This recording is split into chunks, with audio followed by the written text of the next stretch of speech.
Hi everyone, I'm Grace. I chose to read the Belial article, ETL 2022.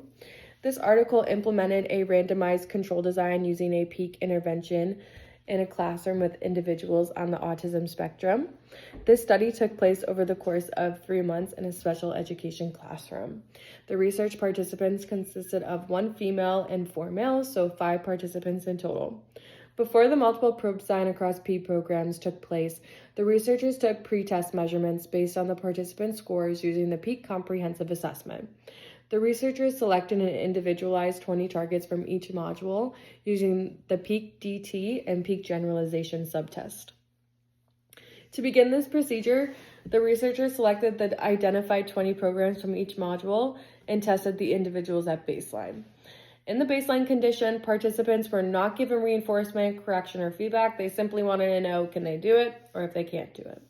If the individuals scored below that 80% in that first baseline condition, a second baseline condition was then implemented, and if they fell below that 80%, it went into the intervention phase so they could begin teaching these targets. The number of programs implemented throughout the study was varied based on which module the targets came from. I just thought that was interesting to note. However, during the intervention phase, teaching involved 10 trials. The participants did not move on until they mastered. Mastery was considered 90% or above for 3 consecutive sessions continuously. In addition, all the research participants had a token economy, which acted as the reinforcement. Prompted responses were reinforced, however, prompted responses were then faded to independence over time. Once the participants earned all 5 of their tokens, they were reinforced with the preferred item of their choice. I also want to note the duration of these PEAK sessions. They lasted about an hour and a half each day, and this was broken up into 3 different sessions, so the children were not sitting there for an hour and a half. It was broken up. The results indicated that out of all 5 participants, they mastered 11.2 programs and earned 186.4 novel skills on average. For example, Stephanie mastered 11 programs, David mastered 14, Jimmy mastered 11, Thomas mastered 10, and Jeremiah mastered 10 programs as well. In regards to novel skills gained, Stephanie gained 255 new target skills, David 312, Jimmy 117, Thomas 125, Jeremiah 123. In sum, each of these participants' scores increased from pre-test to pro-test measurements. This article reinforced my views on the PEAK assessment. I work in a clinic that uses only the VB-MAP assessment, and I've heard mixed reviews from BCBAs who transfer to our clinic. Some say that they missed the PEAK assessment. Some of them say they hated the PEAK, not hated, but they disliked the PEAK assessment. So I was never really sure on where to stand with the PEAK assessment.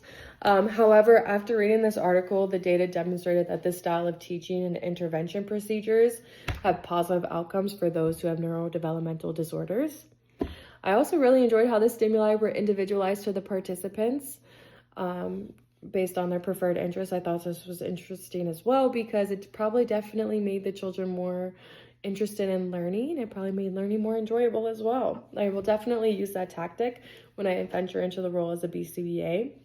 Lastly, I found it interesting that they use a token economy for this type of study.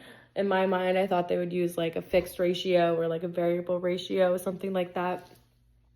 However, when they use this token economy, but they didn't talk about fading the token economy. And when I read the rest of the article, it didn't look like they talked about fading the token economy at all.